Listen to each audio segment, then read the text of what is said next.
नमस्कार साथियों, जय भीम। अम्बेडकर नामा के 9th एपिसोड में आप सबका स्वागत है। और आज हम बात करेंगे प्रथम गोलमेज सम्मेलन की, फर्स्ट राउंड टेबल कॉन्फ्रेंस की।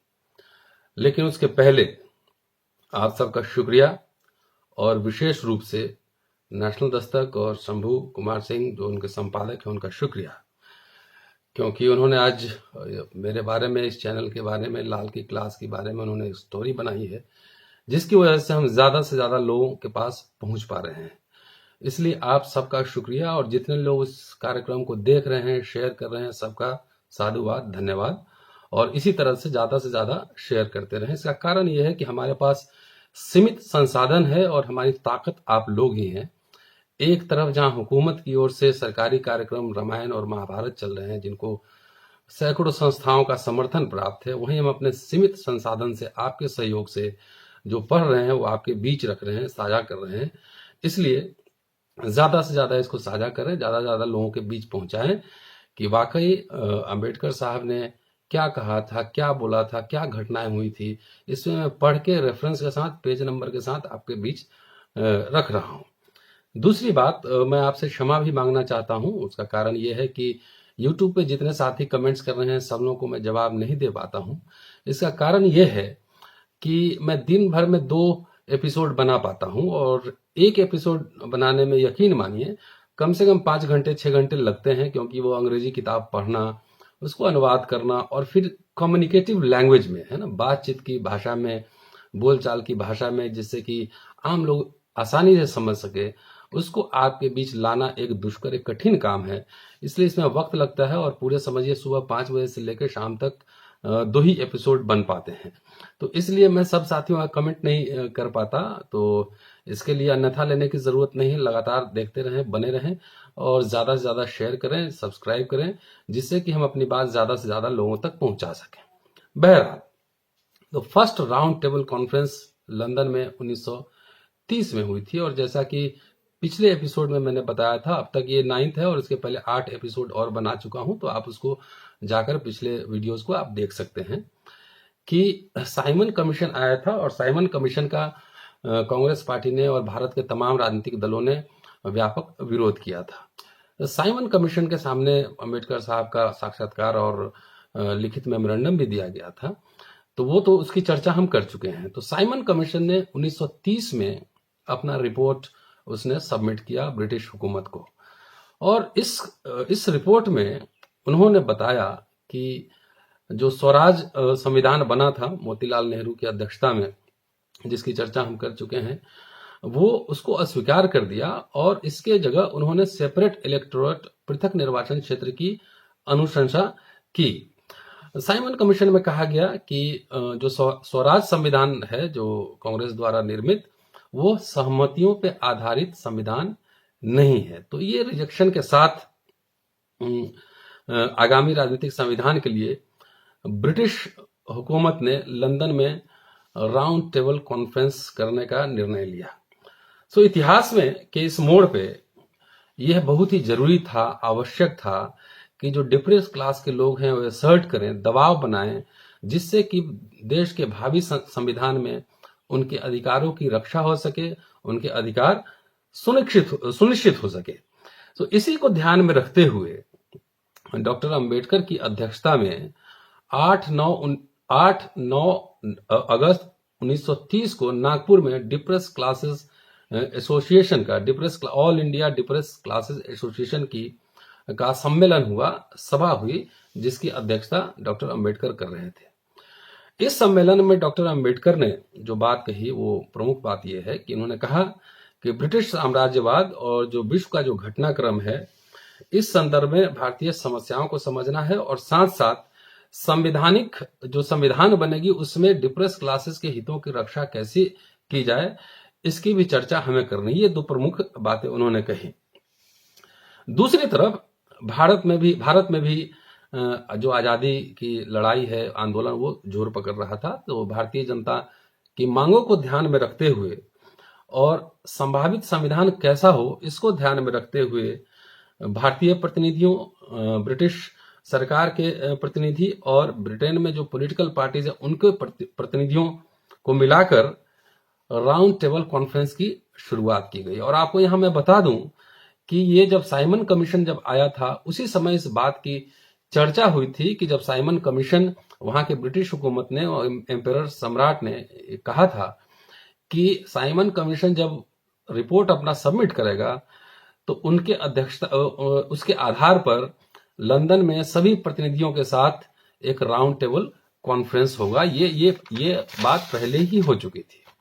खैर, राउंड टेबल कॉन्फ्रेंस शुरू हुआ लंदन में। उसके कॉम्पोजिशन को देखेंगे तो उसमें टोटल 89 मेंबर्स थे, 89 मेंबर थे। उसमें से 16 सदस्य जो है ब्रिटेन के 3 राजनीतिक दलों के प्रतिनिधि थे, 16 सदस्य। 53 सदस्य जो थे, 53, वो थे इंडियन, भारतीय प्रतिनिधि थे। और यहां याद रखिएगा कि कांग्रेस इस सम्मेलन में शामिल नहीं हुई थी, कांग्रेस ने बाइकआउट किया था, इसलिए कांग्रेस का कोई प्रतिनिधि वहां पे नहीं था। तो भारत के जितने प्रतिनिधि गए थे उसमें से 13 जो है प्रमुख हिंदू नेता थे, जैसे तेज बहादुर सप्रू, एम.आर. जयकर, चिमन लाल सीतलवाड़, श्रीनिवास शास्त्री इत्यादि ऐसे प्रमुख लोग गए थे। जो मुस्लिम नेता में थे उसमें से प्रमुख जो लोग थे वो थे एच खान, आगा खान, सर मोहम्मद सफी, मोहम्मद अली जिन्ना और फजहुल हक, ये मुस्लिम नेता थे। सिख ईसाई नेता में का जो प्रतिनिधित्व कर रहे थे ईसाइयों का, वो थे के.टी. पॉल। और हिंदू महासभा का प्रतिनिधित्व कर रहे थे बी.एस. मुंजे, जो मुंजे की चर्चा हम पिछले एपिसोड में कर चुके हैं। मुंजे और राजा जो समझौता हुआ था ज्वाइंट इलेक्टोरेट को लेकर, उसको पिछले एपिसोड में उसकी चर्चा हम कर चुके हैं। जो सिख समुदाय के प्रतिनिधि थे वो थे सरदार उज्जवल सिंह।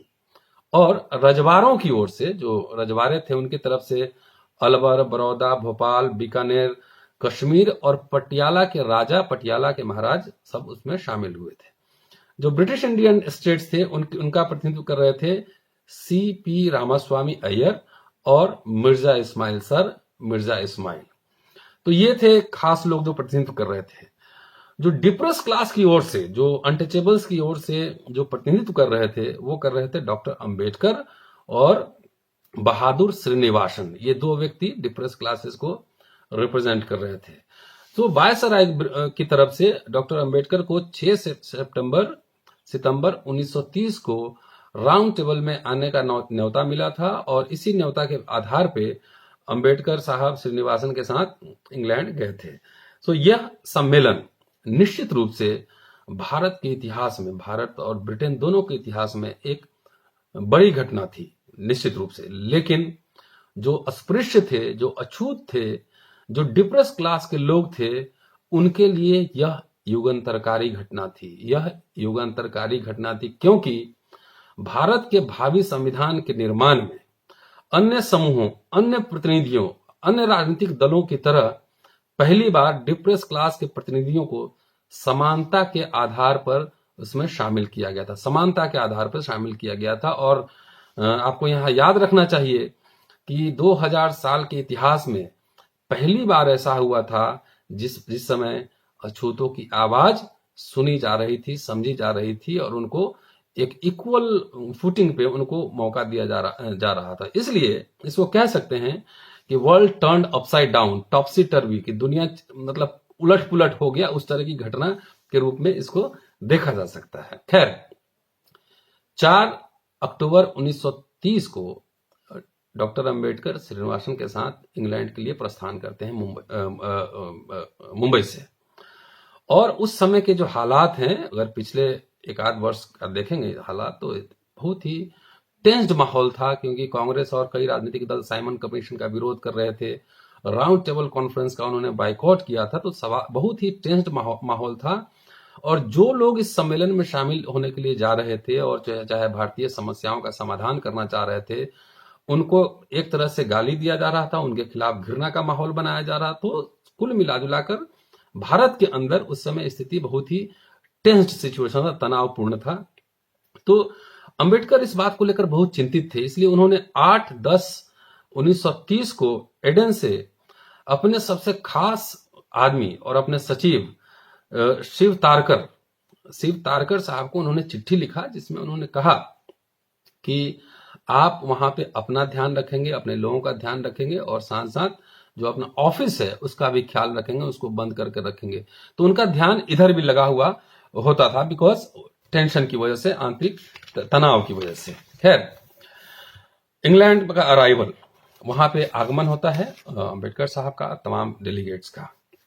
तो आगमन पे उन्होंने पाया, वहां पे जो लोकल पॉलिटिकल सिचुएशन था, जो माहौल था, वहां पे उन्होंने पाया कि डिप्रेस क्लास की समस्या को लेकर ब्रिटेन में बहुत ही सिंपैथेटिक माहौल है, बहुत ही सहानुभूति पूर्वक माहौल है। इसलिए वहां पहुंचते ही अंबेडकर ने जो ब्रिटेन के प्रमुख दलों के जो नेता थे, जो उनके पॉलिटिकल बॉसेस थे, उनसे मिलना शुरू किया, उनसे राय मशवरा विचार विमर्श करना शुरू किया। तो ये वहां चल रहा था, लेकिन उनका ध्यान भारत की ओर था कि भारत में उस समय जो चावदार तालाब आंदोलन चल रहा था, और वो आंदोलन वो कोर्ट में जा चुका था, तो उनका उस पर भी था। और मुंबई लेजिस्लेटिव काउंसिल में कुछ लोग का नॉमिनेशन होना था।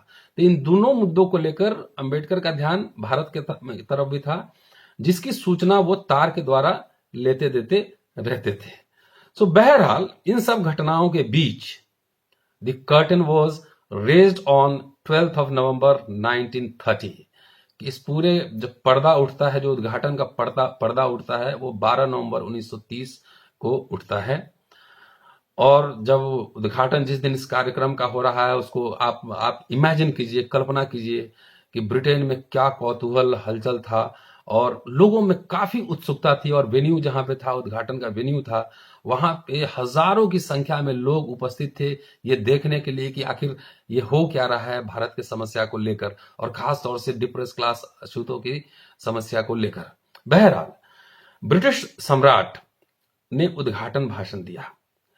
उन्होंने कहा कि भारत में हमने कई बार सम्मेलनों का आयोजन किया है, कि भारत में ब्रिटिश हुकूमत ने भारत की भूमि पे कई बार कई सम्मेलनों का आयोजन किया है, लेकिन यह ऐतिहासिक क्षण है कि जहां पे हम लोग इंग्लैंड में विभिन्न राजनीतिक दल के प्रतिनिधि, भारत के प्रतिनिधि, तमाम लोग मिल रहे हैं, और ये ऐतिहासिक क्षण है, और आप में से कई लोगों का नाम इतिहास में दर्ज होगा। ये आज आप याद करिए कि आज हम उस पर चर्चा कर रहे हैं, उन विषयों पे चर्चा कर रहे हैं, उन व्यक्तियों पे चर्चा कर रहे हैं जो 89 मेंबर्स उसमें शामिल हो रहे हैं। तो वाकई वो एक ऐतिहासिक घटना थी। सम्राट के चले जाने के बाद, उद्घाटन भाषण के बाद, सर्वसम्मति से रैमसे मैकडोनाल्ड को राउंड टेबल कॉन्फ्रेंस का अध्यक्ष चुना गया। फर्स्ट राउंड टेबल कॉन्फ्रेंस के अध्यक्ष को चुना गया रैमसे मैकडोनाल्ड। रैमसे मैकडोनाल्ड वहां लेबर पार्टी के सदस्य थे, और वो ऑथर भी थे, वो लेखक भी थे। उन्होंने एक किताब लिखी थी, द गवर्नमेंट ऑफ इंडिया। तो वो लेखक भी थे और राजनीतिक नेता भी थे।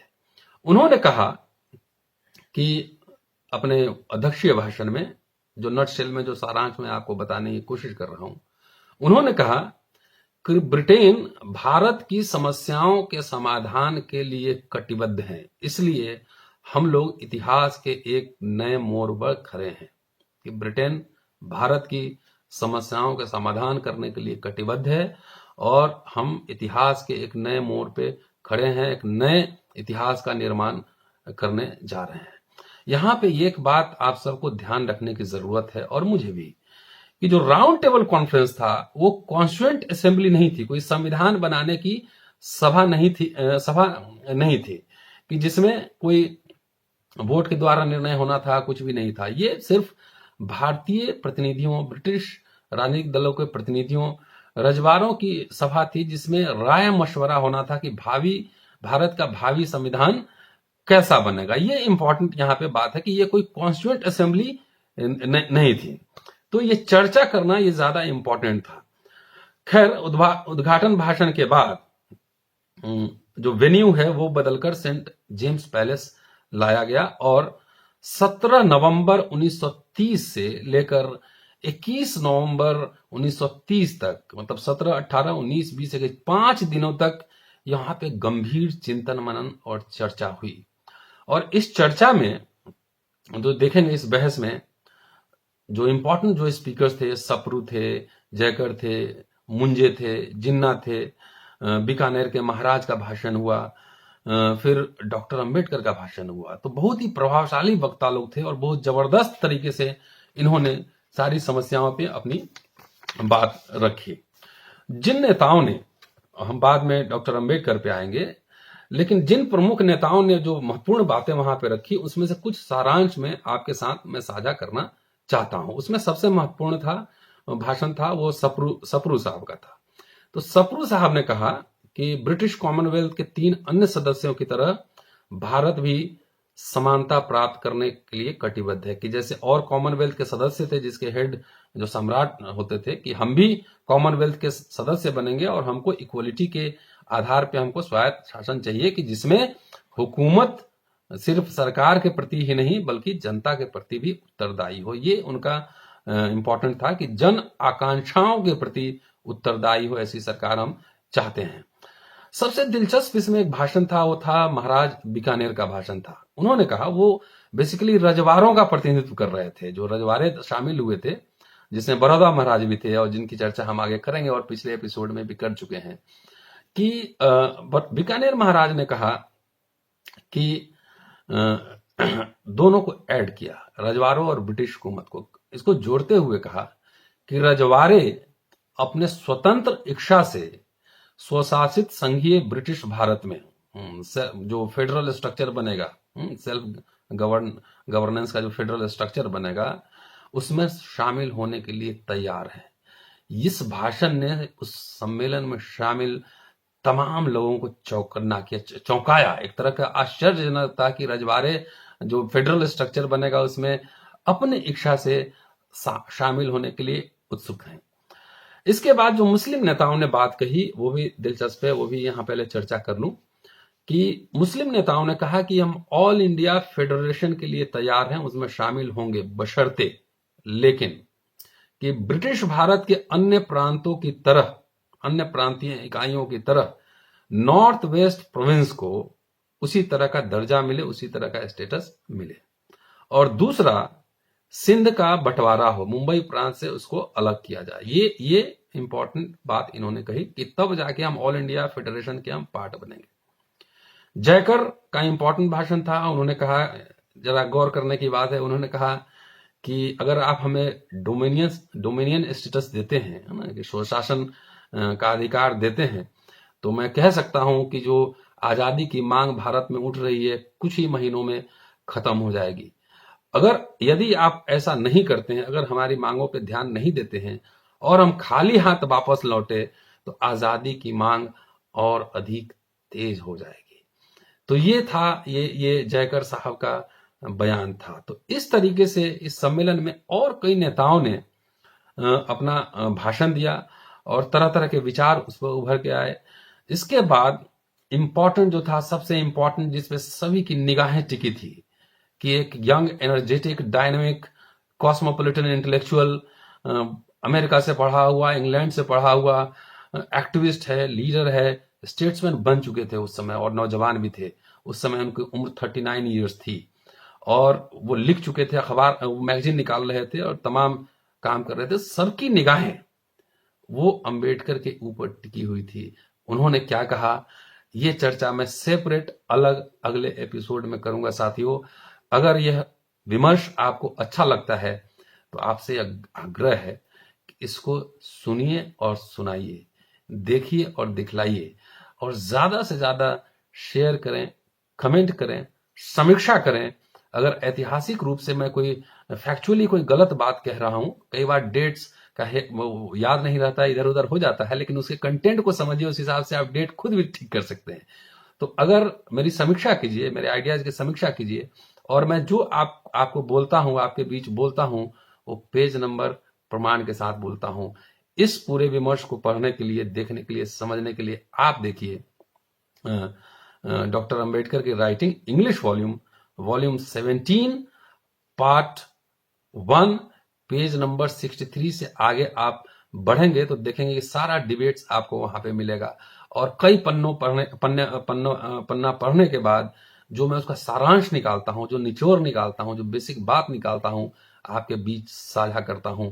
और ये आपके लिए एक तरीके से प्राइमरी सोर्स है। इसके थ्रू आप टेक्स्ट में जाइए, उसमें पड़ताल कीजिए उसमें देखिए, नई बातों को तलाशिए। मेरा पर्पस सिर्फ यही है कि अंबेडकर साहब को पूजा नहीं जाए, अंबेडकर साहब को पढ़ा जाए, अंबेडकर साहब को संदर्भों में समझा जाए।